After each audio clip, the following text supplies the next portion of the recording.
Greetings, rebel scum, and welcome to the next episode of our card spotlight series for Star Wars The Deckbuilding Game from Fantasy Flight Games. Today we'll be talking about something different. Is the picture giving you a clue? That's right, it's our first capital ship in the form of the C-ROC cruiser, which the flavor text tells us is a modified Gazanti-class cruiser used to transport goods across the Outer Rim. Story checks out. It first entered canon in the Star Wars Rebels episode Spark of Rebellion, but was actually given a full name and background in the FFG sourcebook No Disintegrations for their Star Wars role-playing game. Gaming-wise, the art has only appeared in the Star Wars Armada products, and not in the usual places like the old LCG, Destiny, or even the Outer Rim. This is a neutral card, meaning it can be purchased by either faction and cannot be bounty hunted or sabotaged, unless you are using the optional buying off rules. Let's recap the importance of neutral cards. The Galaxy row contains cards from your faction, your opponent's faction, or neutral cards for either faction. On your turn, you get the choice of which to prioritize depending on what actually appears. Purchasing your faction cards can improve your deck and escalate your chance of winning. Sabotaging or bounty hunting your opponent's faction cards can deny them this opportunity, keeping their deck weak and slowing their route to winning. You also get a reward to offset the effort you put into this. Purchasing a neutral card is almost the best of both worlds. You gain an additional card to improve your deck and escalate your chance of winning and deny your opponent the opportunity to do the same. Obviously, you will need to decide on a card-by-card basis, but if the Galaxy row contains only cards from your faction or neutrals, don't just go for your cards. Consider taking the neutrals, leaving your opponent with no cards they can purchase, although after you buy any card it will fill up with either of the three types at random.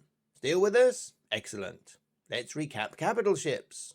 These are not discarded at the end of your turn like unit cards and only leave play when they have accumulated enough damage tokens to meet or exceed their hit point value or are discarded by a card effect. They can't be bounty hunted or sabotaged and have no reward, not even if you are using the optional buy-off rules. They can't be used for sabotage or bounty hunting either, only to attack your opponent's base and damage any capital ships they have in play. At the start of your turn, you gain resources equal to the resource value printed on your capital ships. These truly are the cards that keep on giving.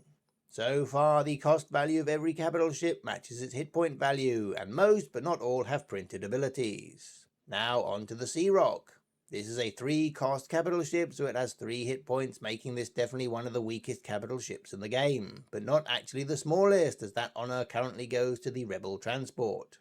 3 cost means either faction can purchase it with whatever opening hand you draw on turn 1 of the game. It has no attack value, so it can only help you defensively, and 1 resource value, meaning it will take a minimum of 3 turns to pay for itself, either by being played 3 times or hanging around. You may think that 3 hits is simply not enough to last long, and it is true that a lucky draw of your 2 starting attack cards and your wild card could blow this up right away, but your odds of getting that as your opening hand are against you. Your opponent's 1-cost cards like the Y-Wing or TIE Fighter can't one-shot it, and even some 2-cost cards like the TIE Bomber aren't enough. You would need an X-Wing or a Fang Fighter if you want this thing gone right away. It will even block all damage from the legendary Mon Calamari cruiser. But all base attack damage is aggregated, so as soon as your opponent is playing multiple attack cards in a turn, this thing is off to the discard. Do you want it hanging around to use its ability? Discard 1 card from your hand to repair 3 damage from your base. That sure seems underwhelming, doesn't it? Compare it to the gold standard of capital ship abilities, the Nebulon B frigate. Choose, repair 3 damage from your base or gain 3 resources. Not only do you get a choice of 2 powerful abilities, making it versatile, but neither of them has a cost. Things don't look great for the C-ROC, do they? But if both players are on their last base and that repair will keep you from being defeated next turn, then discarding a single card is a tiny price to pay, particularly if you still have starting cards in hand at this stage. And 3 damage is almost a third of your starting base's hit point value. So this single card can undo what might have taken your opponent 3 starting cards to achieve. That is card advantage in action. However, if your base hasn't been damaged, that ability is useless. And remember, it only heals bases, not other capital ships. So what if you're playing against it? How much of a threat is this to you? Do you want to prioritize damaging this over a Mon Calamari cruiser or a Star Destroyer? Is it worth using the ability on the Death Star or Luke Skywalker to take it out, or would that be a waste? Well, if their base has no damage, all this can do is sit there and generate the one resource per turn. If you want to spend a while bounty hunting or sabotaging or purchasing cards to increase your future potential, this won't be chipping away at your base or capital ships or granting them enough resources to fuel a Death Star blast per turn. If their base has damage, then remember it is costing them one card out of their 5, 25% of their hand in order to activate it. Even if it is a puny starting card they are throwing away, that one extra attack value, one extra resource, or one extra force point could make all the difference down the line. Both factions do have less penalizing cards for base healing, but if you don't see them or you just watch them get discarded from the Galaxy Row, then remember this card. Before we go, let's compare this to the default Gozanti class cruiser belonging to the Imperials. Same cost and hit point numbers, but one extra resource value, meaning it will pay for itself quicker. Its ability is discard one card from your hand to draw one card. This is something you can in theory do every turn. You aren't waiting on your base to get damaged, and you aren't losing a card. As long as you remember what is in your deck, you can make a value judgment on the odds of drawing something better. That's it for the mechanics, folks. How about a bit of history?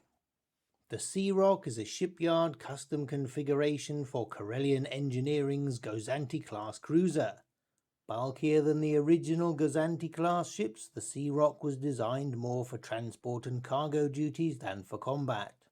Offered initially to the Imperial Navy and rejected as inappropriate as an armed long-range transport, the C-ROC has become popular among both legitimate cargo operations and criminal organizations.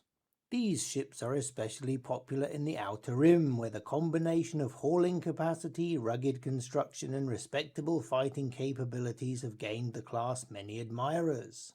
There are many modifications, both cosmetic and mechanical, that separate the C-ROC from its predecessor. Unlike the bold, square-shouldered lines of the original Gozanti-class ships, the C-ROC has a softer, more rounded hull design. The forward two-thirds of the ship has a sloping bell-shaped cross-section that is narrow at the dorsal side and flaring out below the midships line. This new hull shape gives the ship a bit of extra protection, as the slope of the hull deflects incoming blasts and ordnance more efficiently than its slab-sided predecessor. The crank delta wings of the old ship are gone, replaced by outrigger cargo trays designed to carry modular shipping containers similar to those used by the venerable GR-75 medium transport. The outriggers and a complete redesign of the ship's interior give the C-ROC an impressive hauling capacity at the expense of the ship's noted combat and fleet support utility.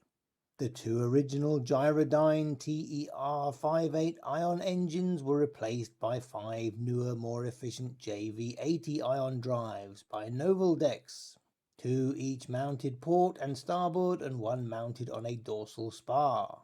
While the ship's armor and shielding remain largely unchanged from the original design, the weapon's loadout has been drastically reduced. 2 quad laser turrets, 1 ventral and 1 dorsal, provide good defense against small ships such as starfighters and patrol boats. Each of these ships' broad flanks mounts a pair of heavy laser cannons, just enough to keep determined pirates and other undesirables at bay. While it carries nowhere near the firepower of the original design, the C-ROC is quite capable of handling most foreseeable threats without trouble. While it hasn't been a wildly successful product, sales of the C-ROC are steady, and CEC continues to produce updates and replacements for the ship's various systems. With the rise of the Empire and the increasing lawlessness in the Outer Rim, many of these ships have been pressed into duty by various rebel cells as ersatz capital ships. While unsuited to serving as frontline warships, C-ROCs are capable enough, especially when manned by a cunning and motivated crew, to deal with most of the old vessels the Imperial Navy uses to maintain law and order out on society's fringes.